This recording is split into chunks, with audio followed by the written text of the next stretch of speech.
주보에 나와 있는 대로 추기자입니다. 아마도 설교 제목을 들으시고 도대체 추기자가 뭔가 하는 분들이 계셨으리라 생각을 합니다. 우리 방송실에서도 오타가 아니죠라는 카톡의 문자를 받았는데 많은 분들이 추기자가 뭔가 하는 분들이 계실 겁니다. 궁금하시죠, 여러분? 제 작전입니다. 자, 집중하여서 말씀을 받으시는 시간 되기 바랍니다. 제가 오늘 말씀의 제목을 정하고 혹시나 하여서 네이버 말해버렸네요. 네이버에다가 추기자라는 단어를 검색해 보았습니다.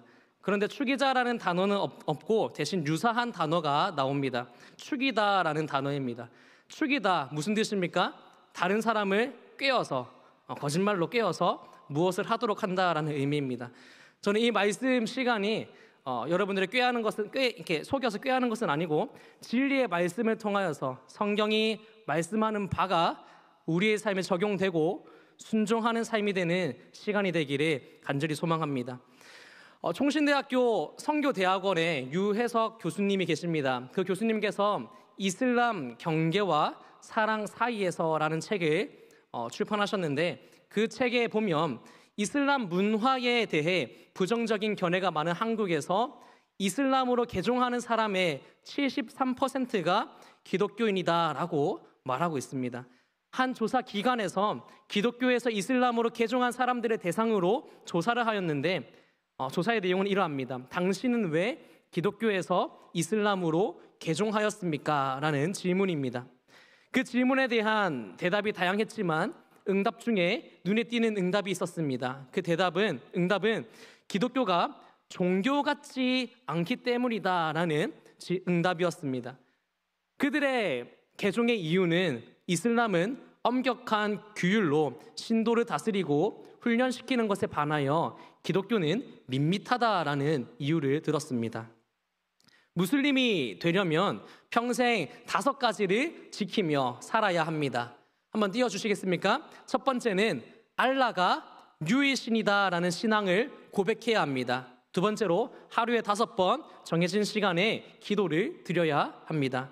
세 번째로 자신의 수익에서 돈은 2.5%, 물건은 10% 구제금을 내야 합니다. 네 번째로 라마단 기간에 금식해야 합니다. 다섯 번째로 메카로 성지 순례를 해야 합니다. 이 5가지를 철저히 지켜야 하는 이유로 이 모든 5가지의 일을 통하여서 그들의 신 알라가 그 신도를 의롭다고 인정하고 천국으로 인도해 젖과 꿀이 흐르는 강에서 쾌락을 누리며 살게 해준다라고 그들은 믿기 때문입니다. 무슬림의 5가지 조건을 통해서 의를 평가받는 것처럼 세상엔 다양한 종교들이 있습니다. 그 종교들 역시 구원을 얻기 위해서는 신이 제시하시는 그 의를 이루어야 한다라고 가르칩니다. 불교에서는 선행이나 구제를 통하여 그 의를 이루어야 합니다. 힌두교를 믿는 인도에선 카스트라는 불평등한 계급 구조 속에서 순종하며 그 의를 이루어야 합니다. 의를 이루어야 한다라는 점에서 기독교도 마찬가지입니다.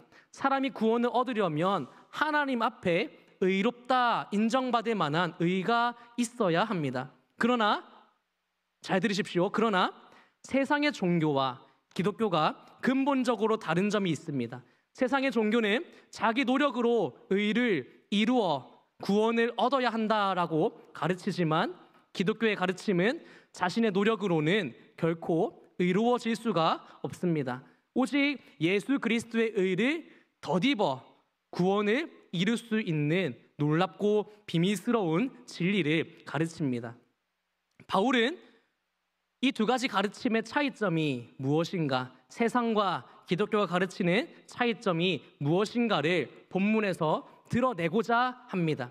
그리고 예수 그리스도의 의를 덧입어서 구원을 이루려고 하는 사람은 자기 노력으로 의를 이루려는 사람들과 삶에서 3가지가 전혀 달라야 한다라고 권면하고 있습니다. 먼저 첫 번째로 사도 바울은 예수 그리스도의 의를 덧입은 사람은 추구하는 것이 달라야 한다라고 합니다. 추기자의 추죠. 추구하는 것이 달라야 합니다. 우리 함께 7절에서 9절 말씀을 다시 한번 읽어보기를 원합니다. 빌립보서 3장 7절에서 9절 말씀입니다. 그러나 무엇이든지 내게 유익하던 것을 내가 그리스도를 위하여 또한 모든 것을 해로 여김은 내 주 그리스도 예수를 아는 지식이 가장 고상하기 때문이라. 내가 그를 위하여 모든 것을 잃어버리고 배설물로 여김은 그리스도를 얻고 그 안에서 발견되려 함이니 내가 가진 의는 율법에서 난 것이 아니요 오직 그리스도를 믿음으로 말미암은 것이니 곧 믿음으로 하나님께로부터 난 의라. 아멘. 이 7절에서 9절 말씀을 보면 바울 자신도 인간적으로 자랑할 만한 것들이, 인간적으로 내세울 만한 의가 있었다라고 말합니다. 또한 그것이 복음을 아는 일에 유익이 되었다라고 말씀합니다. 하지만 사도 바울은 더 나은 가치를 발견했고 그 가치를 얻는 것에 세상의 것들이 방해가 되었기에 배설물로 여겼다라고 말하고 있습니다. 이처럼 바울이 유익한 것을 다 버리고 얻고자 한 것은 그리스도의 의였습니다. 그리고 바울은 그 의를 더욱 분명하게 붙잡기 위하여 10절에서 11절 말씀을 통하여 그리스도의 고난과 같은 고난에 참여하여 예수 그리스도의 의를 더욱 깊이 알아라라고 권면하고 있습니다. 제가 10절에서 11절 말씀을 읽어드리겠습니다. 내가 그리스도와 그 부활의 권능과 그 고난에 참여함을 알고자 하여 그의 죽으심을 본받아 어떻게 해서든 죽은 자 가운데서 부활에 이르려 하노니. 아멘. 많은 그리스도인들이 은혜를 받기 원하고 복 받는 것을 원합니다. 하지만 바울은 예수 그리스도의 의를 더 깊이 있게 알기 위해서는 예수님과 같은 고난을 받기를 원했고 우리에게 그와 함께 동참하기를 말씀하고 있습니다. 이런 바울의 모습은 오늘 예수 그리스도의 의를 덧입은, 그리고 덧입고 살아간다라는 우리가 무엇을 추구해야 하는지 돌아보게 만드는 말씀입니다. 사람들이 알아줄 무언가를 쫓아 살지는 않아도, 좋은 결과물이 나타나지는 않아도 그분의 고난에 동참하는 마음으로 매 순간 그분의 의를 닮아가려고 할 때 우리는 부활의 기쁨을 누리는 날 더 깊은 보람을 누릴 수 있습니다. 두 번째로 예수 그리스도의 의를 덧입는 사람은 기뻐하는 것이 달라야 합니다. 첫 번째 무엇이었습니까? 추구하는 것이 달라야 했습니다. 두 번째로는 기뻐하는 것이 달라야 합니다. 1절에서 바울은 빌립보 성도들에게 주 안에서 기뻐하라 라고 말씀합니다. 끝으로 나의 형제들아 주 안에서 기뻐하라. 너에게 같은 말을 쓰는 것이 내게는 수고로움이 없고 너희에게는 안전하리라. 주 안에서 기뻐하라 라는 말은 예수 그리스도를 통하여 의롭게 된다고 믿는 사람이 기뻐할 이유가 주 안에 있다라는 말씀입니다. 자기의 노력으로 의롭게 된다고 믿는 다른 세상 종교를 따라 사는 사람들에게 있어서 기뻐할 이유는 주 밖에 있습니다. 그들은 사람의 인정과 칭찬을 통하여 자기 만족을 통하여 자기 의를 평가합니다. 그리고 그 평가에 따라서 자기 자신의 구원을 확신하며 기쁨을 얻습니다. 그러나 그 기쁨은 시시각각 변합니다. 사람이 의롭다라고 여기는 기준이 사람 수만큼 다르기 때문입니다. 다양하기 때문입니다. 그러므로 그 기준이 모호합니다. 그래서 주 밖에서 기뻐하려는 사람은 늘 자기 의가 구원받을 만한 의인지 의심하고 불안해하며 살아갑니다. 그러나 주 안에서 기뻐하는 사람은 그런 불안함이 없습니다. 왜 그렇습니까? 하나님 앞에 인정과 칭찬을 받는 의로움이 자신의 것, 나의 의가 아니기 때문입니다. 그 의로움은 예수님께서, 하나님께서 주신 의입니다. 그 의로움은 믿음으로 그것을 구하는 자신에게 하나님께서 주셨기 때문입니다. 그러므로 주 안에서 기뻐하는 사람은 늘 확실한 구원의 기준을 만족시킨 그리스도의 의를 얻고 있으므로 항상 기뻐할 수 있습니다. 1절 하반절에서 바울은 주 안에서 기뻐하라라는 말을 반복해서 쓰는 것이 수고롭지 않다라고 말하고 있습니다. 수고롭지 않다라는 말은 반복해서 쓰는 것이 귀찮지 아니하고 번거로운 일이 아니다라고 말하는 것이며, 또 반복해야 할 만큼 중요하다라는 말입니다. 바울이 이것을 중요하게 여기는 것은 예수 그리스도를 믿음으로 의로움을 얻으려고 하는 사람도 주 밖에서 때로는 기쁨을 찾고자 하고, 또한 주 밖에서 기쁨을 찾기가 쉽다라는 것을 우리에게 암시합니다. 만명이 칭찬하여도 한 사람이 비난하면 견디지 못하는 것이 우리 인간의 마음입니다. 그럼에도 모든 사람의 인정을 얻고 자기 의를 확신하고 내 의를 평가하고 싶은 것이 또 타락한 인간이 가진 모순적인 마음입니다. 이런 모순적인 마음이 예수 그리스도를 믿음으로 그분의 의를 얻었다 믿는 우리에게는 없는지 한번 점검해 보아야 합니다. 나는 그분의 의를 덧입음으로 인하여 만족하고 기뻐하는가? 혹 코람데오 하나님 앞에서 살아가면서도 사람들의 인정과 칭찬이 없으면 나의 의가 있는가 없는가 두렵고, 그것이 칭찬이 있고 사람들의 평가가 있을 때에만 마음이 평안하다면 우리는 여전히 주 안에서 기뻐하지 못하고 살아가고 있지는 아니한가 돌아보아야 합니다. 비록 항상 의롭게 살지는 못하더라도 예수 그리스도를 믿을 때 나를 의롭다 여겨주시는 하나님의 인정이 우리에게 있다라는 사실을 기억하면서 주 안에서 기뻐하는 우리 모든 선한열매교회 성도 되기를 원합니다. 세 번째로, 예수 그리스도의 의를 덧입은 사람은 자랑하는 것이 달라야 합니다. 첫 번째 무엇이었습니까? 추구하는 것이 달라야 합니다. 두 번째 무엇입니까? 기뻐하는 것이 달라야 합니다. 세 번째로 자랑하는 것이 달라야 합니다. 2절에서 바울은 조심하라, 주의하라 라는 뜻의 삼가라 라는 말을 반복하고 있습니다. 2절 말씀입니다. 개들을 삼가고 악행하는 자들을 삼가고 몸을 상해하는 일을 삼가라.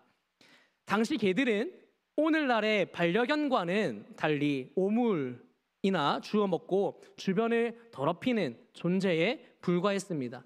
바울이 개들의 이런 습성을 인용하여 비난하는 대상은 빌립보 교회, 바울이 그토록 사랑하고 자랑스러워했고 기뻐하였던 그 빌립보 교회를 어지럽히는 유대주의자들입니다. 유대주의자들은 빌립보 성도들에게 복음도 필요하지만 할례를 받고 모세의 율법을 지켜 자기 의를 이루어야 한다. 그러하여야 구원을 받을 수 있다라고 가르쳤습니다. 율법주의자들, 그들은 자신의 의를 자랑하였지만 사실은 숨어 악을 행하는 삶을 살았습니다. 그런데도 할례를 받아야 한다고 가르쳐 예수 그리스도의 완전한 의를 무시하고 그 예수 그리스도의 의를 덧입어 구원을 얻으려는 빌립보 성도들의 믿음을 무너뜨리려 하였습니다.